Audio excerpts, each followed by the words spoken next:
안녕하세요. 양단기 대표 LC 강사 권호경입니다. 오늘은 토익 정기시험 LC 총평 강의 할 건데요. 아무래도 이번 시험은 2008년도 들어서 첫 번째 시험이기 때문에 물론 이제 공부를 열심히 하신 분들이 성적을 내야 되는 시험이기도 하지만 이제 선생님처럼 이렇게 시험을 보고 한 해 어떻게 이제 토익이 나올 건지를 좀 궁금해하는 이런 선생님들이나 아니면 좀 전문가분들이 또 많이 관심을 갖고 봤던 시험이 아닌가 하는 생각이 듭니다.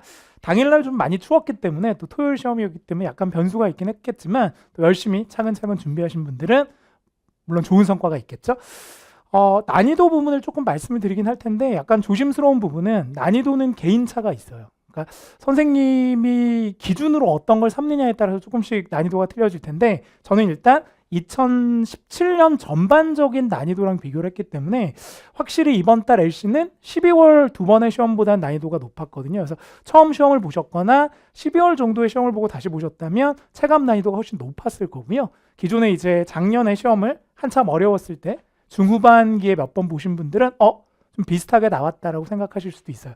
전반적으로는 난이도가 중상 정도의 난이도로 봐야 되고요. 펄2는 조금 작년에도 쉽게 나왔었는데 역시 펄2가 어려운 경향이 계속 유지가 되는 것 같아서 사실 중상이라고 2, 3를 같이 줬지만 사실 난이도는 펄2가 더 어려웠었다라고 보시는 게 좋을 것 같습니다. 특히 이제 간접 답변들이 후반에 많이 나왔기 때문에 실제 난이도가 꽤 높았을 거고요. 체감 난이도를 거의 상 정도로 느끼신 분들도 계셨을 텐데 작년에 한참 더 어렵게 나왔을 때는 이 정도 수준의 어떤 난이도들이 계속 나왔었기 때문에 중상 정도를 줬고요. 3, 4는 보통 거의 비슷하게 출제가 되는데 펄4가 조금 더 어렵게 많이 나왔었거든요. 근데 이번 달은 뭐 난이도가 거의 비슷하긴 하지만 패러프레이징 같은 거에 있어서 펄3가 조금 더 광범위하게 패러프레이징 되는 형태들이 많았기 때문에 뭐 난이도로 따지면 펄3가 조금은 더 체감 난이도가 높지 않았을까. 근데 물론 이것도 개인차가 있겠죠. 원래 펄4를 또 잘하시는 분들, 펄3를 잘하시는 분들이 있기 때문에 그런 개인 실력 차에 따라서 약간씩은 틀려질 수 있으니까 어쨌든 좀 까다로운 달이었다라고 보는 게 맞을 것 같습니다. 차근차근 좀 볼까요? 각각의 펄트별로. 펄트1은 이 형태가 거의 이제 고정인 것 같아요. 사물 그림이 하나 정도 5번, 6번 문제에 출제가 되고 그 다음에 1인 사진이 한 2개 그다음에 다수의 사진들 중에서는 2인 사진이 상당히 요즘은 자주 출제가 되는데요. 거의 이제 펄트1은 난이도가 하향 평준화가 됐기 때문에 평소에 명사, 동사 정리만 잘 하시고요. 그 다음에 추가로 장소의 전치사들만 조금 정리해 두시면 크게 어렵지 않을 것 같습니다. 그래서 OX 세모로 접근을 할 건데 제가 이제 수업 시간에 많이 말씀드리는 게 이게 주어, 동사, 목적어 또는 주어, 동사, 전명구의 형태를 가지는데요. 역시 앞쪽에 있는 주어도 물론 중요하겠지만 뒤쪽에 있는 동사랑 이 목적어 자리에 들어가는 명사를 잘 듣는 게 중요해요. 근데 리듬이 딱 정해져 있기 때문에 딴 요걸 듣고 하나라도 지금 사진하고 매칭이 안 되면 바로 오답해버리면 되기 때문에 이렇게 XXX 세모로 접근하면 얘가 정답일 수도 있습니다. 결국 평소에 동사, 명사들을 좀 많이 외워두시는 게 좋고요. 그러니까 사진에 자주 나오는 동작을 나타내는 동사, 그 다음에 사물들하고 매칭이 되는 명사들을 암기만 해두시면 펄2는 충분히 만점을 받으실 수 있다라고 생각을 합니다. 좀 자세히 볼까요?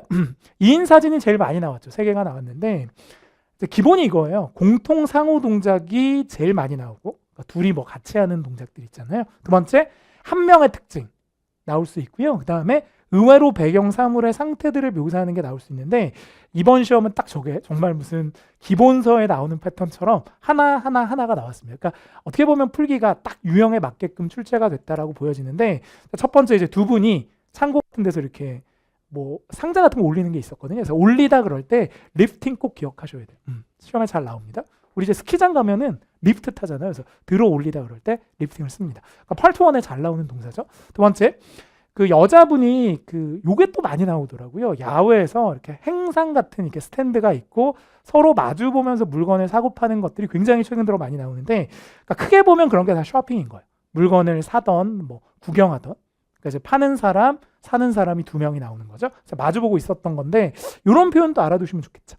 야외에 있는 그 스탠드가 우리가 흔히 얘기하는 스탠드입니다. 이렇게 물건 팔 때 이렇게 진열대 같은 거 있잖아요. 그래서 이런 형태로 나왔었고요. 조금 어렵다 싶었던 게 이제 두 분 여자분이 앉아 계셨는데 이것도 사실 토익을 많이 해보신 분은 아셨을 텐데 의자 3개 중에 하나가 딱 비어 있었거든요. 그러니까 이런 거 나오면 거의 사물의 특징이 출제가 됩니다. 그래서 의자가 하나 비어 있다 그래서 empty가 나왔지만 실제 펄2원이 좋아하는 단어는 unoccupied. 그래서 occupy는 그냥 언을 빼면은 뭐 차지가 되어 있다는 뜻이라 의자에 사람이 앉는 그림이고 un을 붙이면 반대가 되니까 그래서 요게 나왔어야 되는데 더 쉬운 empty가 나왔습니다. 그래서 이렇게 세 개 정리하시면 좋고요. 그러니까 다 거의 보셨던 내용이죠. 우리가 기본적인 수업을 들으신 분들은. 두 번째, 한 명 나오는 사진이 두 개 있었는데 이것도 거의 정말 교과서처럼 사람의 동작이 하나 나오고 그다음에 사물의 상태가 하나 나왔어요. 그러니까 이게 참 정말 이번 시험은 뭔가 틀대로 됐구나. 그래서 첫 번째는 이제 그 면세점 같은 느낌이었었는데요. 이제 수트케이스가 옷이 들어가는 케이스니까 여행용 가방이잖아요. 이렇게 끌고 다니는. 그러니까 제가 얼핏 듣기로는 강남에 있는 초등학생 그런 끌고 다닌대요. 왜냐하면 교과서가 너무 무거워서. 그러니까 얼마나 공부를 열심히 하는 거예요. 그러니까 그렇게 끌고 다닌다고는 제가 뭐 직접 보진 않았고, 그래서 수트케이스가 있었고 서 있었거든요. 그래서 아주 기본적인 사람의 동작, 상태를 나타내는 두 단어를 줬었고요. 사실 여기에 next to가 들어가 있었기 때문에 옆이라고 할 때 이런 전치사 구들도 꼭 정리를 하셔야 돼요. 발음은 next to가 아니라 TT가 가니까 거의 next 이렇게 흘려서 발음하기 때문에 그런 거 캐치 잘 하셔야 되고, 그 다음에 그 남자분이 쉬고 있었던, 그쵸? 뭐 그런 모습이었었는데요. 이게 이제 함정이 사물 쪽에서 하나 나왔었어요. 그래서 남자분이 벤치에 앉아 있었는데 그 자전거 같은 게 이렇게 벤치에 세워져 있었고, 근데 중요한 건 앉아 있다라고 해도 되잖아요. be seated. 그 다음에 sitting 이렇게 하셔도 되지만 좀 더 포괄적으로 보면 앉아있는 걸 우리가 흔히 쉬고 있다 그래서 resting을 주기도 하고 relaxing을 주기도 합니다. 그래서 시험에서는 이게 나왔었지만, 그래서 우리가 뭐 누워있는 그림은 잘 안 나오지만 누워있거나 앉아있을 때 꼭 sitting, seated를 쓰는 게 아니라 뭐를 쓸 수도 있다고요? relaxing이나 resting을 쓸 수도 있다. 그러니까 이런 게 어떻게 보면 어휘 정리겠죠. 어떤 동작이나 상태가 있었을 때 어떤 어휘들이 잘 나오는지를 여러분이 정리해 두시면 뭐 크게 어렵지 않게 푸실 수 있었을 것 같아요. 세 번째, 이제 사물 배경은 의외로 이제 오랜만에 근거리 사진이 나왔었는데 보통 이제 풍경 사진 이런 게 많이 나오거든요. 근데 토요일 날 시험 같은 경우는 책상 위에 이렇게 막 사무용품들이 있었던 굉장히 좀 클로즈업 된 사진이었었고요. 중요한 거는 요 단어를 아는지를 물어본 거예요. 스테이셔너리가 문구, 서플라이스가 물품이라서 이게 이제 우리말로 하면 문구류 같은 걸 얘기합니다. 그러니까 흔히 사무용품 같은 걸 얘기하는데요. 그런 것들이 프린터 옆에 있었어요. 잘 보면 뭐 스테이플러도 있었고 막 종이 같은 거, 폴더 이런 것도 있었거든요. 연필도 막 그 통 같은 데 꽂혀 있고 막 이런 것들이 나와서 뭐 어떻게 보면 근거리니까 딱 보면은 뭔가 명사 동사들이 좀 정리가 되는. 근데 이 경우는 특히 이제 전치사 이것도 뭐가 나왔었냐면 넥스트가 나왔어요. 그래서 이번 시험은 요 장소 옆이라고 할 때 넥스트라는 말이 실제 정답하고 자주 출제가 돼서 매칭이 됐던 것 같습니다. 이제 오답 분석을 한번 해볼 텐데, 이제 가장 제 기억에 남는 이제 오답은 물론 주로 나오는 게 사물은 맞고 동사가 틀리게 내거나 또는 반대로 나오기도 하거든요. 뭐 동사는 맞는데 사물이 틀리는 뭐 이런 경우들이 있는데, 제가 어제 토요일 날 나왔던 거 중에 이제 조금 알아두셔야 될 게 그 선반이 있었거든요. 그러니까 이렇게 물건 같은 거 옮길 때. 근데 실제로 그 물건을 드는 거였지 설치하는 건 아니었어요. 그러니까 여기서 X인데 이건 맞는데 강세가 여기 있습니다. 그래서 발음하실 때 installing 아니라 거의 installing 이렇게 강세 뒤쪽에 빠져서 딴딴 때려줄 때 동사도 잘 들으셔야 되고, 또 길은 있었어요. 근데 걷는 게 아니었죠. 그건 앉아서 벤치에서 쉬고 있었기 때문에 이런 동사에서 틀리고, 창문은 있었지만 여는 모습이 아니었고, 뭐 아까 그 가판대 그림에서 자동차가 있긴 했었으나 여자는 이미 나와 있었기 때문에 나오려고 한다라고 할 때 getting out of를 쓰면 잘 안 돼요. 물론 이게 답이 될 수는 있거든요. 차 문을 열고 나오려는 모습이 출제가 된 적은 있었지만 어제는 이미 나와 버렸기 때문에 동작을 나타내는 ing는 정답이 될 수 없었다. 이런 문제도 출제가 됐었습니다. 그러니까 가장 제가 또 기억에 남는 문제가 이거 같아요. 이게 좀 제일 어려웠었던 것 같아요. 3번 문제였었는데 자전거가 분명 리닝, 기대어져 있었는데요. 중요한 건 여기서 틀리는 거예요. 그러니까 이렇게는 잘 안 나오는데, 그래서 나무에 기대어져 있었던 게 아니라 벤치에 기대어져 있었기 때문에 이게 맞고 이게 맞아요. 동사까지 맞았는데 여기서 틀리는 조금 어렵게 나온 오답도 있었기 때문에 참고. 리닝은 사람이 이렇게 기대고 있어도 쓸 수 있고요. 사물이 이렇게 기대어져 있을 때도 쓸 수 있기 때문에 답이 잘 되는 단어이긴 합니다만 어제는 예외적으로 오답으로 출제가 됐었습니다. 뭐 이렇게 정리하시면 큰 무리 없을 것 같고, 또 이제 하나 더 추가로 말씀을 드리자면 유사 발음 함정이 펄2에는 굉장히 많이 나오지만 원에는 잘 안 나오거든요. 근데 어제 하나 나왔더라고요. 그 두 분이 앉아 계셨는데요. 그래서 스크린이 뒤에 있는지는 모르겠으나 요걸 함정으로 준 거예요. 왜냐하면 세팅은 설치하다고 시팅은 앉아 있는 건데 두 분이 앉아 계셨기 때문에 요걸 혹시 시팅으로 착각하면 빠질 수도 있었거든요. 그래서 요 시팅과 세팅은 파트 1에서 유사 발음으로 잘 나오기 때문에 요 두 가지 발음도 기억을 좀 해두셨으면 좋겠다라는 생각이 듭니다. 크게 어렵진 않았다. 이렇게 봐야 되겠죠? 펄2로 갈게요. 이게 이제 여기서부터 고난이 시작됐다 이렇게 보면 되는데 사실 그런 말씀들을 많이 하시는데 2에서 멘붕이 오면 이게 후반부에 멘붕이 오니까 이게 전약 후강이잖아요. 그러니까 앞에는 좀 쉽게 주다가 뒤에서 막 어렵게 주니까 여기서 멘붕이 오면 펄3에도 영향을 끼친다. 이거 맞는 얘기인 것 같습니다. 그러니까 펄3 자체가 많이 어렵지 않아도 2가 어렵게 나오면 전체적으로 LC 성적이 떨어지는 경우들이 생기기 때문에 이게 서로 조금 영향이 있는 것 같긴 해요. 전반적으로 의문사가 10개에서 12개 정도 출제가 되고 이제 의문사 아닌 것들이 13개, 14개 출제가 됩니다. 오케이? 그래서 어제도 패턴대로 14개, 11 이렇게 나왔기 때문에 그래서 저는 그렇게 생각해요. 이제 그 간접 답변이 되게 많았었거든요. 후반에 8개, 9개씩 막 돌려 말하는 게 나왔으니까 오히려 펄2는 오답을 제거하면서 간접 답변을 버리는 스타일로 가는 것도 방법이에요. 그래서 오히려 오답 2개를 제거하고 잘 모르겠다는 보기를 정답으로 만드는 방법이 하나 있고 두 번째는 그러니까 이러려면 이제 오답 유형을 익혀야 되는데 다행스러운 건 어제도 보니까 오답에 딱 틀에 맞는 오답들이 나와요. 의문사는 yes, no가 안 된다. 우리 많이 배웠던 3인칭의 he나 she가 나오면 실제로 3자가 없었을 때 오답. 유사 발음, 동일 단어 반복. 이런 패턴들이 굉장히 많이 나왔거든요. 그래서 어제는 제가 풀면서 생각한 게 오히려 정답보다 오답 2개를 제끼고 잘 모르는 걸 찍는 게 더 어떻게 보면은 정답으로 가까이 가는 법이 아닌가 생각을 했었고요. 두 번째는 질문 패턴을 좀 세트로 외우셨으면 좋겠어요. 제가 수업 때 청크로 좀 암기하자 말씀드렸는데 결국 워낙 빠르기 때문에 한두 개 단어를 들으면 안 되고 전반적으로 덩어리로 외운 다음에 한꺼번에 해석하는 연습을 하셔야 돼서 오늘 제가 패턴들 막 정리해 드리긴 할 텐데 이제 공부하실 때 학원 강의를 들으실 수도 있고 혼자 공부하실 수도 있는데 이제 보통은 이제 제가 학원에서는 많이 말씀드리는 게 인강에서도 패턴들을 좀 통으로 외우기가 힘들면 앞에 있는 세트라도 좀 외워놓고 들으면서 계속 연습을 해보면 분명히 아는 만큼 들리는 거라 내가 한 번은 들어보고 정리했던 질문이 나오면 완벽하게 해석을 할 수 있거든요. 그러니까 그 비중을 늘렸으면 좋겠어요. 그러니까 답이 어렵다는 거지 질문은 그대로 나오거든요. 예전 방식으로. 그래서 질문만 잘 잡아내면 충분히 오답 제거가 가능하다는 생각이 들어서 공부하실 때 질문들을 좀 암기하신 다음에 많이 따라 읽으셨으면 좋겠어요.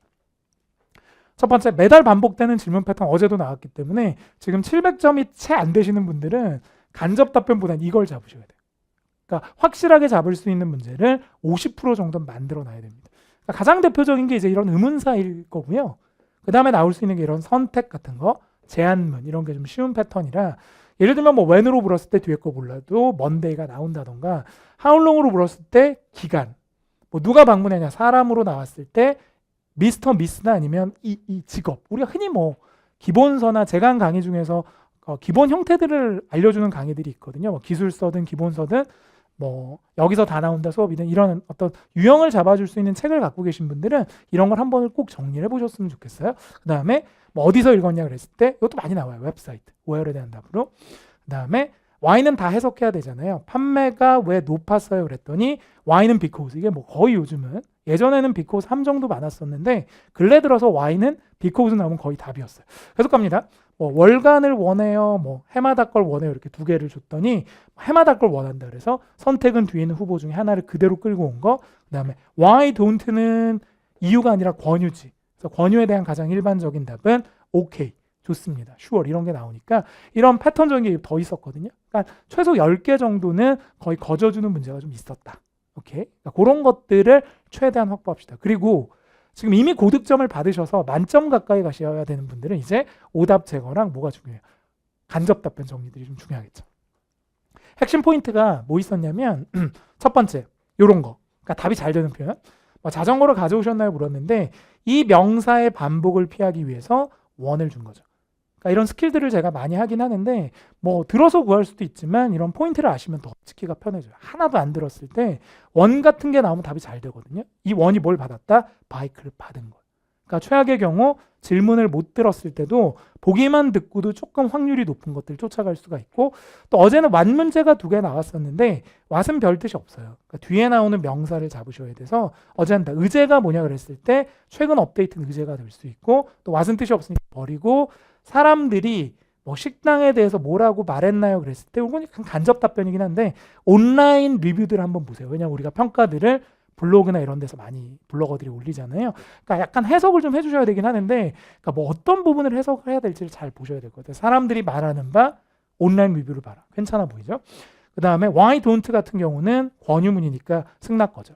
그러니까 뭐 예를 들어서 내일 보고서를 끝내는 게 어때요? 그랬더니 돌려 말한 거죠. 사실은 제가 내일은 사무실 밖에 있습니다라는 얘기는 못한다는 거예요. 그러니까 이렇게 거절을 돌려서 사정을 얘기하는 식으로 나오는, 그러니까 이런 패턴들이 요거랑 합쳐져서 조금 또 어떻게 보면 전형적 패턴이니까 점수 플러스 할 수 있는 거죠. 그러니까 하나라도 내가 더 맞을 수 있는 것들을 늘려나가는 식으로 공부를 하시는 게 좋아요. 그러니까 펄투를 어떻게 하면 잘하지가 아니라 하나하나 빈출 질문들을 정리하고 빈출 정답들을 정리하고 마지막으로 빈출 오답들을 차근차근 정리하다 보면 결국 나왔던 기출문제에서 나온다는 얘기죠.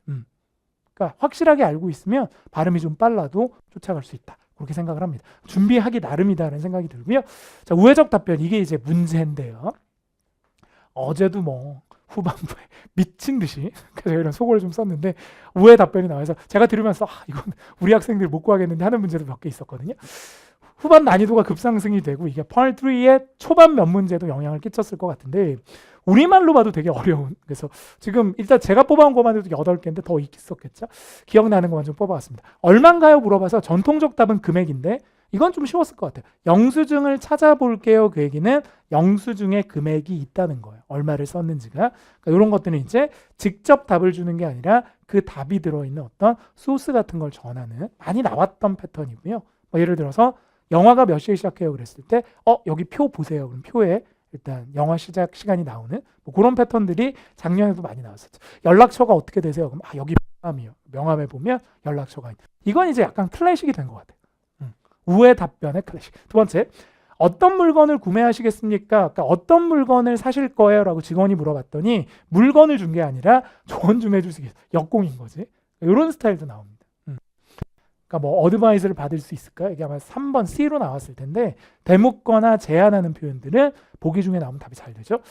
어디서 논의할까요? 라고 장소를 물었더니 일단 여기는 시끄럽다는 얘기는 딴 데 가서 하자는 얘기인데 구체적인 장소는 아니지만 어쨌든 최소한 여기는 아니다 라고 생각한 거니까 이것도 답이 되겠죠. 아마 상대적으로 봐야 돼요. 다른 보기보다 이게 더 나았을 것 같고요. 그 다음에 이것도 연필 있나요? 이렇게 물어봤더니 뭐 있다 없다 하면 될 텐데 이분이 뭐라고요? 이게 유일한 겁니다.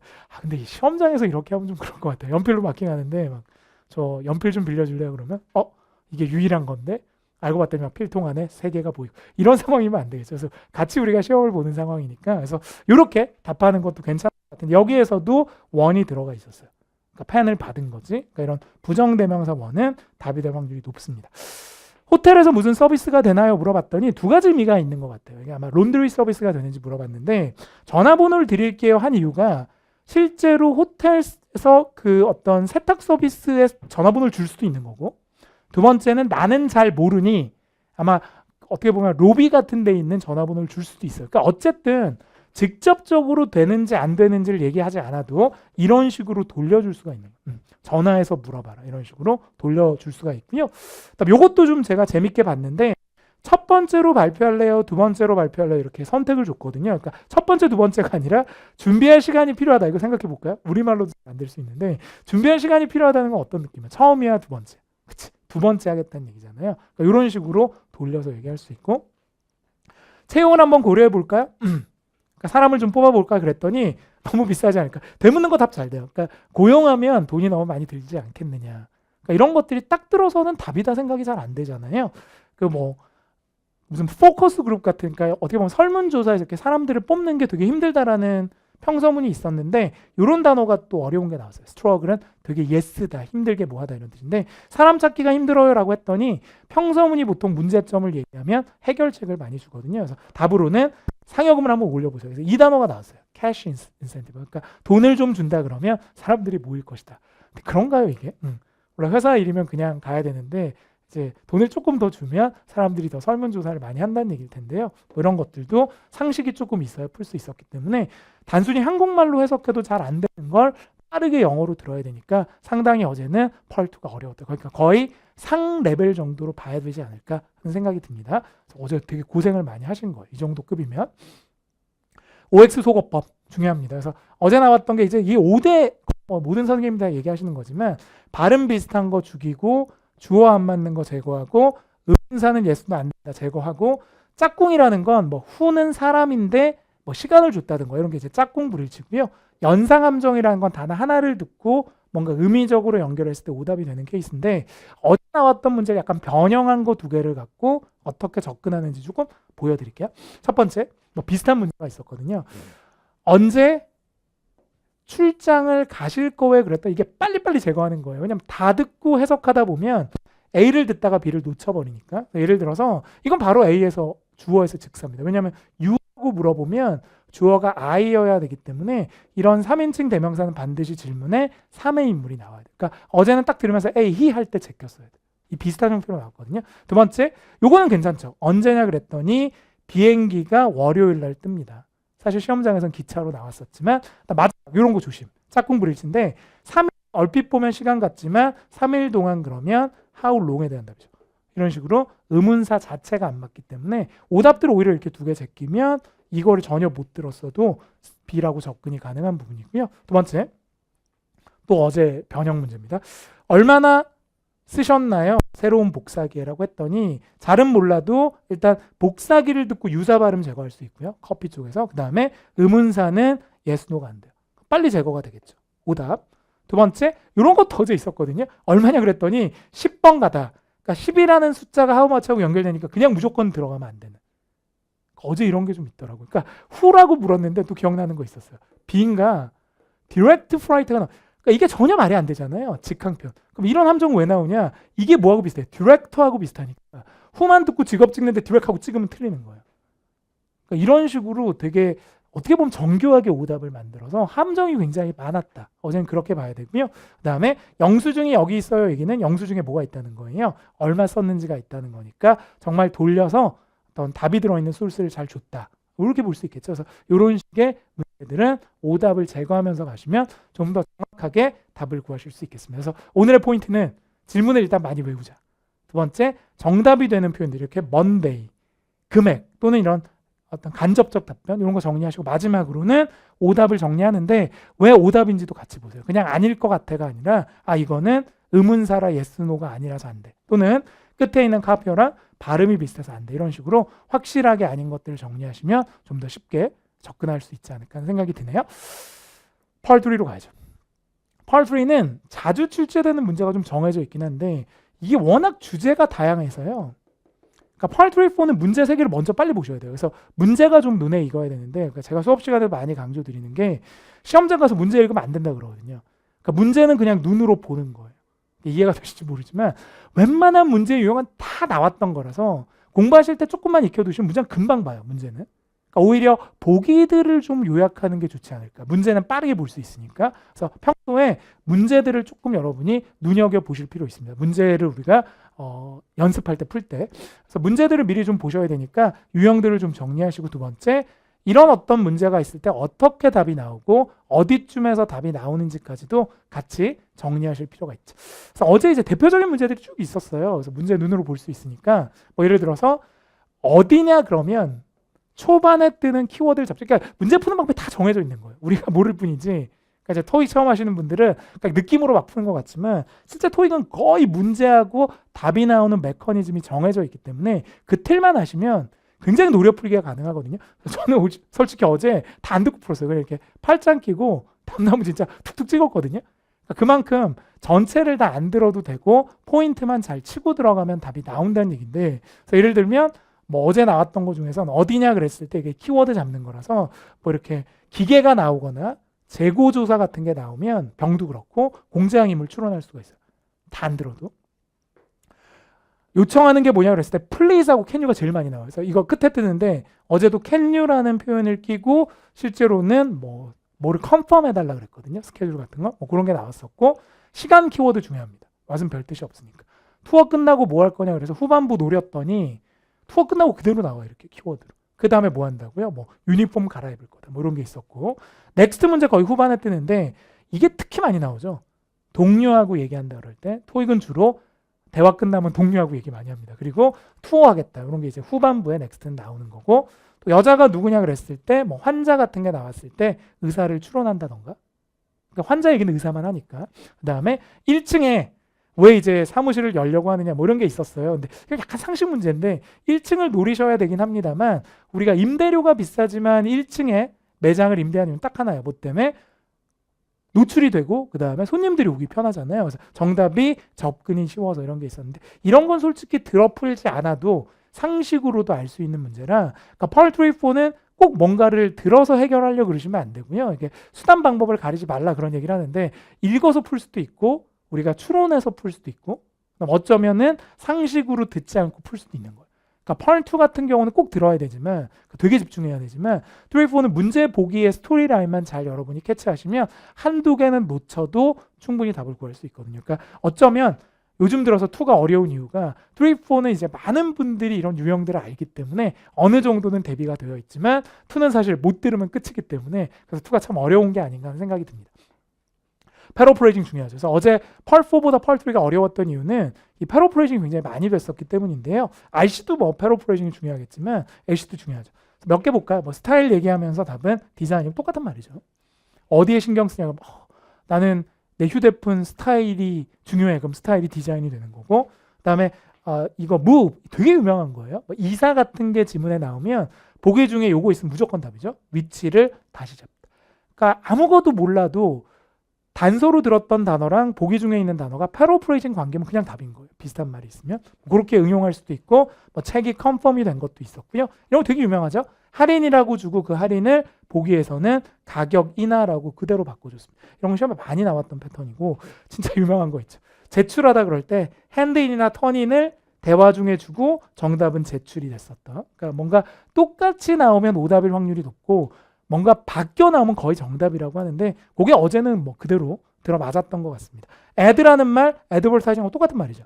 어떤 회사냐 그랬을 때 애드를 듣고 바로 광고 회사로 갈 수도 있었기 때문에 패러프레이징이 굉장히 많이 나왔었다. 평소보다 그렇게 봐야 되고요. 그다음에 보통 토익에서는 세부적인 단어들을 주고 더 큰 의미의 단어를 보기 중에 주거든요. 그래서 예를 들어서 콜한다 그래서 컨택, 연락이 더 큰 의미고 뭐 예를 들면 프린샵을 줬었거든요. 뭐 일 끝나고 인쇄소에 가야 된다 남자분이. 근데 그게 이제 크게 보면 로컬 비즈니스로 바꿨어요. 비즈니스가 사업이라는 뜻도 있지만 가게라는 뜻이 있어요. 그러니까 프린샵보단 가게가 더 크겠죠. 비즈니스는 뭐 모든 가게가 다 비즈니스가 되니까 클로징 타임 같은 거 얘기하면서 더 크게 영업 시간이란 걸 보기 중에 줬었고요. 뭐 클로징 타임을 바꿔야 된다 그랬는데 그게 이제 보기 중에 이렇게 바뀌었던 거. 이거 되게 유명한 저녁 먹자 그러고 실제로는 밀을 먹겠다 이렇게 보기 중에는 디너를 주지 않고 더 큰 의미의 단어로 바꿔주는 문제들이 출제가 됐었습니다. 많이 보셨던 형태일 거예요. 의도 파악 제일 어렵죠. 그래서 전후문맥 파악하는데 두 문제가 출제가 되고요. 이게 펄4에는 이제 세 문제가 나오는데 의도 파악은 결국은 다운표 안에 있는 문장이 나오기 직전 또는 직후의 상황을 보고 이게 무슨 의미인지 보는 거예요. 그러니까 다운표 안에 들어있는 내용 갖고는 알 수가 없죠, 답을. 그래서 토익에서 유일하게 좀 길게 들어야 되는 그 부분이 아마 의도 파악 문제가 될 텐데 어제 나왔던 거 좀 볼게요. 그러니까 이 말을 해요. 근데 이 말을 왜 했는지를 물어봐요. 그러니까 뭐냐면 발표 준비를 마무리해야 됩니다. 그래서 단어로는 이게 나왔어요. Finishing touch가 마무리 작업을 한다라는 의미거든요. 그래서 이 부분이 나왔었고요. 이 말을 하는 이유가 뭐냐라고 물어봤는데 자, 앞에 뭐가 있었냐면 그러니까 이런 게 되게 중요한 것 같아요. 펄3는 앞 사람이 뭔가 청유하거나 의문문 같은 거 던지면 이 대사가 거의 힌트가 돼요. 그러니까 펄4보다는 펄3가 더 어렵다고 봐야 돼요. 의도 파악. 왜냐하면 그 사람의 대사뿐만 아니라 상대방 대사도 신경을 써야 되거든요. 그래서 어제는 뭐가 있었냐면 내일 워크숍에 참가할래라고 물었더니 이분이 발표를 마무리해야 된다. 그 얘기는 참가할 수 있다는 거예요, 없다는 거죠. 그러니까 노를 때리지 않고 이렇게 돌려 말하는. 그러니까 여러분 이랬으면 좋겠어요. 야, 토요일인데 영화 보러 갈래? 그럼 여러분 뭐라고 하면 돼? 노 이렇게 하지 말고 뭐라고요? 야, 토익 공부해야 돼. 거절하기 위해서 초대를. 이렇게 나옵니다. 되게 유명한 답이에요. Decline Invitation은. 두 번째. 마찬가지예요. 그게 다예요. 뭐 이런 게 나왔어요. 그게 다예요? 뭐 is that all? 이렇게 나온 건데 그게 다예요? 왜 이런 말을 했을까? 뭐가 다라는 얘기일까? 앞에 걸 봐야 돼요. 남자분이 뭐라 그랬냐면 문제점을 얘기해요. 그러니까 이게 두 가지인데 청유문이나 의문문 또는 문제점을 얘기하는 문장도 굉장히 큰 힌트가 됩니다. 그러니까 part 3는 전후 중에서 전이 더 중요한 것 같아요. 상대방 대사가. 이분이 경비 처리를 제때 못해서 너무 걱정해요. 그랬더니 이분이 그게 다예요? 뒤에 거까지 봐요. 내가 해결해 드릴게요. 그 얘기는 큰 문제 아니다. 내가 다 해결해 줄 수 있다. 선생님, A씨가 너무 걱정해요. 그럼 제가 뭐라고 한다고요? 야, 그게 다야? 내 수업을 들어. 끝. 그럼 선생님 왜 그게 다야라고 했냐면 내가 해결해 줄게. 그건 큰 걱정이 아니에요. 그래서 보기 4개 중에서 제일 좋았던 건 별로 걱정하지 않습니다. 그 문제는 큰 게 아니니까 내가 해결해 줄게. 그래서 not worried problem 이렇게 문제가 나왔었기 때문에 보기하고 문맥들을 잘 보시는 게 굉장히 중요했겠죠. 시각정보 연계. 시각정보 연계는 끝에 3문제, 펄4는 끝에 2문제가 나오거든요. 딱 하나만 하시면 돼요. 어제는 전반적으로 시각정보가 쉬웠는데 신토익 유형 중에서 의도파악, 시각정보, 3인대화야 뭐 크게 2인대화하고 상관이 없죠. 3인대화는 2지문이 나오는데 이게 믿거나 말거나 많은 분들이 3명이 나오는 걸 몰라요. 그래도 답을 잘 구하세요. 그 얘기는 3명인지 2명인지 크게 상관이 없는 것 같고 이 2문제는 구토익하고 틀린데 이 문제는 난이도가 높아요. 근데 시각정보는 유형만 아시면 금방 풀 수 있어요. 가장 기본이 뭐냐면 시각정보의 기본은 들어야 하고 봐야 한다. 오늘 사실 제가 목 상태가 좀 안 좋아서 여러분 목소리가 원래는 이렇지 않은데 허스키하게 나갑니다. 그래서 제가 듣고도 막 깜짝깜짝 놀라요. 오? 누구지? 막 이렇게. 여러분 제 강의 듣는 분들도 선생님 목소리가 이상해요 하실 텐데 제가 좀 주말에 뭐 시험도 보고 뭐 분석도 하고 하느라고 조금 제가 무리를 해서 그런지 목소리 상태가 안 좋은 거는 양해를 좀 많이 부탁드릴게요. 제가 2월 달에 총평할 때는 목소리를 막 계란 먹고 와서 더 이쁘게 할게요. 지금은 조금 목소리가 안 좋습니다. 제가 들어도 조금 그러네요. 무슨 얘기냐? 들어서도 힌트를 받아야 되고 보고서도 봐야 돼. 그러니까 듣기만 해도 안 되고 보기만 해도 안 되는데 이 말이 너무 어려우시면 제가 요령을 하나 알려드릴게요. 뭐가 중요하냐? 문제가 나오잖아요. 무슨 문제인가 이렇게 물었어요. 근데 보기를 꼭 보세요. 시각정보 연계 문제는 그림 보기 전에. 그러니까 보기에 보면 뭐 이런 게 나오는 거야. 카트리지를 교환해야 된다. 전원이 부족하다. 뭐 연결이 불량이다. 이건 약간 변형을 한 건데 종이가 없다. 이게 나와요. 뭐 어떻게 하냐면 보기 중에 나와 있는 항목을 시각정보에서 찾아. 그냥 외우셔도 돼요. 보기 중에 있는 걸 찾는데 여기 보면 이쪽 항목이 보기 중에 있어요. 이쪽 항목이 있어요.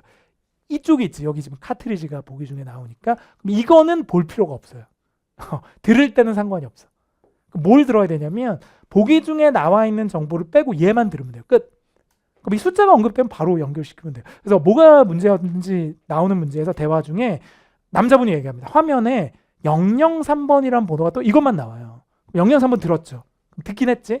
그럼 표에 보면 003번이 뭐예요? 카트리지 교환이지. 그러니까 이 말은 절대 하지 않았지만 얘랑 똑같은 의미의 예를 주면서 답을 준 거예요. 그러니까 실제로는 표도 한번 봐야 되고 듣기도 해야 돼요. 그러니까 003이라는 정보 하나 플러스 여기서 표를 보고 이 정보. 이렇게 해서 답이 나오는 거예요. 그러니까 이렇게 푸는 거예요. 다른 문제로 또 보여드릴까? 거의 똑같은 형태로 나와요. 두 번째, 자동차 렌트하는 문제인데요. 문제가 뭐였었냐면 여자가 무슨 차를 빌릴까요? 보기 중에 뭐 중형차, 소형차, 뭐 실제로는 어제는 트럭 그림이 나왔었지만 제가 변형했습니다. 저작권 소중하잖아요. 그다음 대형차, 그다음에 뭐 준준형 이렇게 나왔다고 쳐요. 똑같은 형태인데. 그럼 이제 보세요. 보기 중에 나와 있는 정보를 버린단 말이에요. 그럼 뭐만 들으면 돼? 얘만 들으면 돼. 그러니까 길이가 나올 때 찍으면 되는데 어제 이 문제는 왜 어려웠었냐면 남자분이 뭘 미냐면 처음에 이걸 밀어요. 제일 긴 거. 4.5로 하세요. 그랬거든요. 근데 이 청유나 권유는 상대방이 예스를 하기 전까지는 답이 아니에요. 그러니까 여자가 안 된다 그랬어요. 4.5가 좋긴 한데 본인은 차가 너무 커서 힘들대. 그래서 이 여자분이 뭐라 그랬냐면 저는 그냥 4m로 할게요 그랬거든요. 4m가 뭐예요? 중형이죠. 그러니까 중형이란 말은 절대 하지 않았고 4.5를 함정으로 주면서 요 변수를 이용해서 이걸 찾게 한 거예요. 그러니까 보기 중에 있는 얘는 버리고 미터만 노렸지만 이 문제가 조금 어려웠던 건 이게 함정으로 처음에 나왔고 여자가 무시하고 4m 줬기 때문에 결국 선택은 여자가 하는 거니까 4m가 정답. 이렇게 나왔었다는 얘기죠. 오케이? 그러니까 좀 풀어보셔야 돼요. 지금 처음 하시는 분 뭐야 이럴 거야. 세 번째, 공연장 일정 같은 게 나왔어요. 무슨 여기 막 그림 같은 거 나오고 이렇게 시간들이 나왔었는데 문제는 뭐였었냐면 화자들이 몇 시에 극장에 도착하느냐, 언제 갈 거냐. 시간이 포인트가 아니죠. 보기 중에 있는 거 쓰면 안 되니까. 얘가 포인트인데 분명히 얘네들이 언제 만났냐면 이렇게 했어요. 문 열 때 가야 돼. 왜냐하면 원래 토익에 나오는 사람들이 얼리버드 빨리 가는 거 좋아하거든요. 문 열 때 가야 돼 그랬거든요. 문 열 때가 언제야? 여기 보시면 6시 반. 이게 정답. 오케이? 그러니까 공연 시작 시간하고 무조건 7시 찍으면 안 되는. 그러니까 이건 버리고 이쪽으로 포인트를 잡았어요. 그러니까 어제는 전반적으로 펄트리가 시각 정보는 무난했다. 근데 의도 파악이 어려웠다. 뭐 이렇게 보는 게 맞겠죠. 그리고 패러프레이징이 많았기 때문에 난이도는 중보다 높았다. 이렇게 볼게요. 펄4로 갈까요? 펄4는 지문 종류가 딱 정해져 있어요. 그러니까 펄3는 대화의 종류가 워낙 다양하기 때문에 실제로는 문제 위주로 접근을 해요. 어떤 대화인지 알 수가 없으니까 이게 주제냐, 이게 요청 당부냐, 이게 키워드 문제냐 이렇게 접근하지만 펄4는 그렇게 할 필요가 없는 게 나오는 지문이 몇 개 안 돼요. 그러니까 오히려 지문을 아예 통째로 내용이랑 문제 유형이랑 답까지도 외워두시면 좋은데 그러니까 여기 보시면 이제 어제 나왔던 게 가장 대표적인 게 전화 메시지 제일 많이 나와요. 그러니까 전화 메시지 패턴 정해져 있죠. 인사, 용건, 세부사항, 당부사항 정해져 있어요. 청자가 누군지, 화자가 누군지, 왜 메시지를 남겼는지, 뭘 당부하는지 패턴들을 외우는 거지. 그러니까 모든 책에 다 나와요. 그러니까 책을 보시면 펄4에 전화 메시지라는 챕터가 있어요. 딱. 오케이? 펄3는 그런 게 없죠. 무슨 대화 이런 건 별로 없죠. 보통 주제 찾는 문제, 뭐 당부사항 문제 이렇게 나누니까. 그리고 두 번째 미팅 발췌문 많이 나오고요. 그다음 나머지는 되게 골고루 나왔죠. 방송 하나, 톡 하나, 광고 하나, 소개 하나, 그다음에 안내고 제일 쉽다라고 하는데 이런 패턴들이 딱 나와서 이런 각각의 지문들에 대한 빈출 문제랑 내용, 접근법들을 알아두시면 굉장히 쉽게 구할 수 있어요. 총 합쳐서 몇 개밖에 안 돼요. 하나, 둘, 셋, 넷, 다섯, 여섯, 7개밖에 안 돼요. 10개 내외의 지문이 나오는 거예요. 오케이? 빈출 주제별로 유형이랑 지문 정리 꼭 하자. 중요합니다. 그래서 문제만 바로 푸시는 것보다는 토익 처음 하시는 분들은 유형을 좀 잡을 수 있는 강의나 책을 먼저 보세요. 그래서 어느 정도 틀을 알고 난 다음에 문제를 늘리셔야지 아무것도 모르는데 문제를 늘려서 이론을 정리한다? 단기간에 힘들어요. 그러니까 오히려 먼저 접근해서 문제 유형을 익혀두고 그다음 그걸 응용해서 문제를 많이 푸는 게 중요하다는 생각이 드네요. 그리고 여러분 이거 공부하실 때가 뭐 궁금한 거 있으시면 물어보세요. 선생님 사이트로 오셔서 제 수업 안 들어도 되니까 학습 질문란이라고 있거든요. 제 커뮤니티에 여기다가 제 학생 아니라도 좋아요. 뭐 토익 준비하면 다 제 학생이니까. 그래서 물어보세요. 뭐 펄트리 4는 어떻게 할까요? 무슨 과목을 들을까요? 제가 한 달 정도에 요만큼 늘어야 되는데 어떤 부분에 신경 써야 될까? 그러면 제가 다 안내해 드릴게요. 이런 문제집을 봐라. 아예 다 그냥 정해줄게요. 이런 강의를 봐라. 하루에 2시간씩 해라. 왜냐면 여러분이 이런 거 갖고 걱정하면 안 돼요. 여러분은 공부를 열심히 하시기만 하면 돼요. 이런 뭐 커리큘럼을 짜거나 방법적인 건 선생님들이 전문적으로 해줘야 될 부분이에요. 여러분이 알아서 공부해 이거 아니거든요. 하나하나 어떻게 복습해야 되는지까지도 안내를 해드려야 하기 때문에 제 수업을 듣지 않는다 하더라도 질문란에 질문 주시면 다 제가 일일이 직접 답변 달아드릴 테니까 궁금한 건 선생님 영단기 사이트에서 영단기 선생님 딱 검색하면 제 이름이 있죠.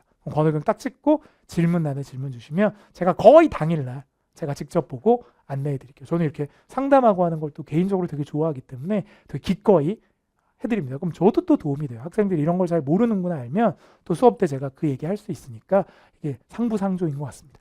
두 번째, 문제 순서대로 답이 나오는 경우들이 많고요. 그러니까 순서가 잘 안 바뀐다는 얘기죠. 평이한 패러프레이징 나왔기 때문에 어제 시험은 펄3가 조금은 더 까다롭지 않았을까?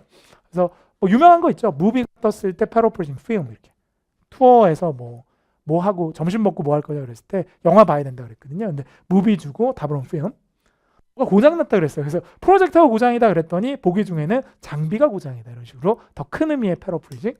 그다음 방송에서 라디오 방송에서 피드백 좀 주세요 그랬더니 실제로 커멘트로 바뀌어서 보기 중에 나온다든가 또는 남자분이 메디컬 어포인먼트가 있다고 했는데 그게 이제 다른 말로 하면은 의사 선생님 봐야 되는 거니까. 그래서 남자가 나중에 뭐 할 거냐 그랬을 때 이런 패러프레이징들이 출제가 됐었거든요. 아주 많이 나왔던 빈출 유형이 있겠죠. 후로 물었을 때는 초반에 나오는 키워드인데요.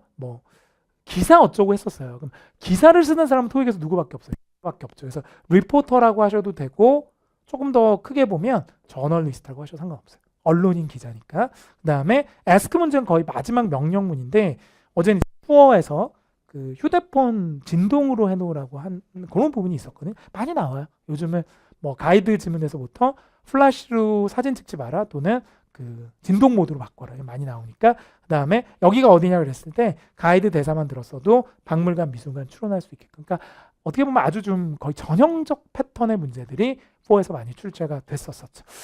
그 다음에 의도 파악하는 문제가 항상 어렵거든요. 그러니까 펄4가 난이도가 항상 펄3보다 어려웠던 게 물론 이번 달 좀 예외지만 의도 파악 3문제가 나오고 시각 정보 2개니까 어려운 게 하나 더 나온다는 얘기죠. 그래서 그런 거에서 조금 어려움을 느끼실 수 있었을 것 같아요. 그러니까 의도파악 시각 정보가 총 3, 4 합쳐서 10개가 나오니까 고득점을 받으셔야 되는 분 굉장히 중요하지만 한 700만 맞으면 돼 하시는 분은 오히려 시각 정보는 잘 챙기시고 의도파악은 좀 가볍게 보셨으면 좋겠습니다. 오히려 그거 풀다가 다른 쉬운 문제 놓치면 안 되기 때문에 그런 선택과 집중을 하셨으면 좋겠어요.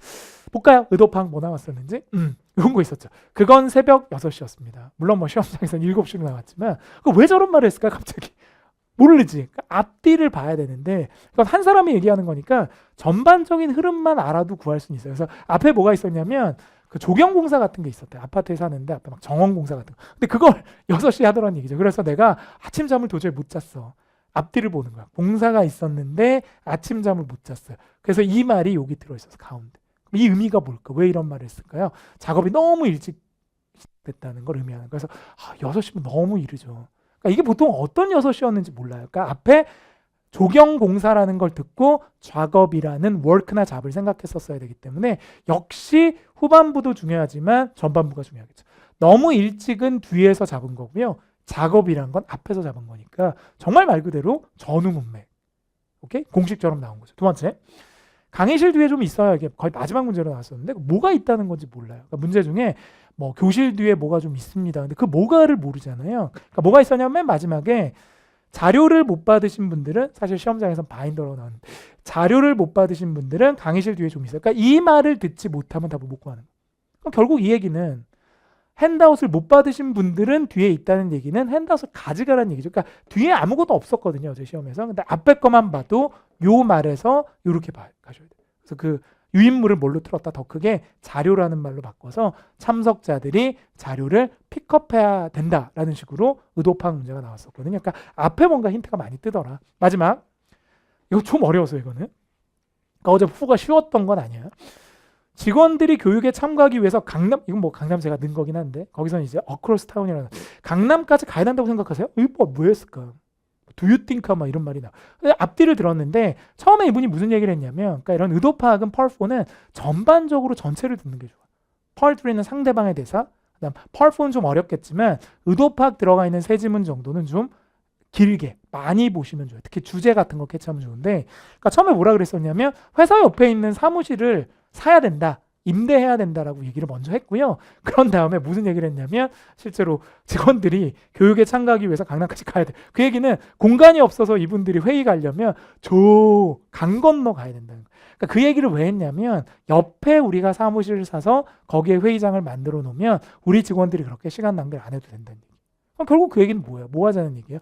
건물을 사자는 본인의 어떤 주장을 뭐 하기 위해서 더 강조하고 서포트하기 위해서 그런 말을 한 거예요. 그래서 답이 뭐였었냐면 emphasize라는 거 나왔었거든요. 이 계획의 장점을 얘기하기 위해서 이런 말을 한 거예요. 그러니까 안 가도 된다는 얘기죠. 그러니까 결국 이동하는 쓸데없는 시간을 줄여도 되니까 오히려 실제로 이런 말을 한 이유가 뭔가 자기가 주장했던 건물의 구매 계획을 더 뒷받침하기 위해서 했다. 이렇게 볼 수가 있겠죠. 그러니까 이건 어려웠었던 것 같아요. 어제 문제 중에서는. 시각 정보 좀 쉽게 풀었는데 이거 되게 많이 나왔던 거예요. 역사상 제일 많이 나왔던 거. 몇 호의 부서 있고 이런 거 아주 쉽게 구할 수 있는. 화자가 어느 부서에 있나요? 그래서 보기 중에 뭐 경리부, 총무부, 인사부 나왔다고 쳐요. 우리 배운 대로 보기 중에 있는 정보 버리고 얘만 들으면 되는데 화자가 아주 친절하게도 저는 302호에 있으니 저한테 질문하러 오세요. 302호니까 여기서 바로 경리부 찾으면 돼요. 그러니까 경리부란 말을 절대 하진 않지만 경리부하고 똑같은 의미를 가지는 다른 정보를 대화나 지문 중에 주는 게 시각정보 연계 문제죠. 두 번째, 지도 문제 뭐 하나씩 나오는데요. 지도나 평면도 문제는 두 가지만 기억하시면 돼요. 첫 번째는 장소의 전치사를 잘 들어야 돼요. 장소의 전치사. 두 번째는 지형 지물. 캐치를 잘 하셔야 돼요. 그러니까 어제 문제는 뭐였었냐면 뭐 좀 틀리긴 한데 밴더를 어디에 설치하냐 뭐 그런 얘기였는데 좀 바꿔봤어요. 부스를 어디에 설치할까요? 라고 얘기를 하는데 그러니까 지금 보기 중에 이런 게 나와요. 섹션 1, 섹션 2, 어제는 빌딩으로 나왔지만 섹션 3, 러비 이렇게 4개가 나옵니다. 직접 안 줘요. 우리 섹션 1에 설치합시다. 이렇게 하면 안 돼. 그럼 석약 정보가 아니거든요. 뭘 줬었냐면 지형 지물이 딱 하나 있어요. 뭐 있냐면 이거 하나 있었어. 엔트런스. 그럼 이게 딱 하나야. 뭘 주냐면 이걸 기준으로 가장 가까운, 가장 먼 뭐 이렇게 줄 수 있단 말이에요. 그러니까 어제 같은 경우 뭘 줬었냐면 이것도 주더라고요. 이게 특이하게도 가장 크다. 그래서 사이즈를 봤더니 네모 중에 이게 제일 커. 그렇게 접근했어도 되고 아니면 입구에서 가장 가까이 이게 전통적 방식인데요. 클로즈리스트하고 엔트런스 줬어요. 그래서 이 그림에서 이 지형 지물을 이용해서 가장 가깝다라는 뭐 장소 전치사는 아니었지만 이게 정답이에요. 그러니까 거리적으로 얘가 가까운 데다가 그림 모양적으로 가장 컸었기 때문에 그러니까 직접 섹션 1이다라고만 안 할 뿐이지 거기에 관련된 여러 설명을 준다는 거죠. 그러니까 시각 정보의 특징은 직접 답을 언급할 수 없고 그 답 대신에 여러 가지 힌트를 시각 정보를 통해서 추론할 수 있게끔 해준다. 그렇게 보시면 크게 틀리지 않을 것이다 라는 생각이 들고요. 이 스타일은 되게 많이 나왔어요. 뭐 옆에 있는, 뭐 건너에 있는 이런 식으로 답을 줬던 문제들이 출제가 많이 됐었습니다. 아마 처음 토익을 하셨던 분들은 제가 막 강의를 했지만 뭐야 이렇게 할 수도 있고 어느 정도 토익을 좀 보셨거나 유형 정의를 하신 분들은 수업 때 배운 대로 나왔구나. 그러니까 실제로 약간의 어려움은 있겠지만 틀 자체가 바뀌지는 않거든요. 그러니까 시험이라는 건 틀이 있어요. 유형이 있기 때문에 LC도 무작정 많이 듣고 막 따라하고 한다고 느는 게 아니라 물론 청취력이 좋으면 유리하긴 하겠지만 조금 청취력이 부족하다 하더라도 유형을 잘 정리한 다음에 노려서 들을 수 있고 상식을 쓸 수 있고 어떤 풀이법을 알아서 접근을 한다면 내가 갖고 있는 청취력에 비해서 훨씬 더 높은 성적을 받을 수도 있다라고 생각을 합니다. 그러니까 그게 이제 어떻게 보면 요령 기술일 수도 있고 유형일 수도 있기 때문에 항상 아까 제가 처음 말씀드렸다시피 청취 공부를 열심히 하는 건 너무 좋지만 아는 만큼 들리는 거지만 거기에 유형까지 얹어서 보고 스킬까지 안다면 혹시 내가 몰라서 놓치거나 실수로 놓쳤을 때도 답을 건져낼 수 있는 뭔가 틀이 생긴다는 얘기죠. 그러니까 그런 식으로 우리가 플랜 A, B, C를 다 마련해 두셔야 LC에서 성적을 딸 수 있고요. 요즘처럼 펄7이 어렵게 나오는 경향에서는 그래도 최대한 LC에서 점수를 확보해 두시는 게 좋다.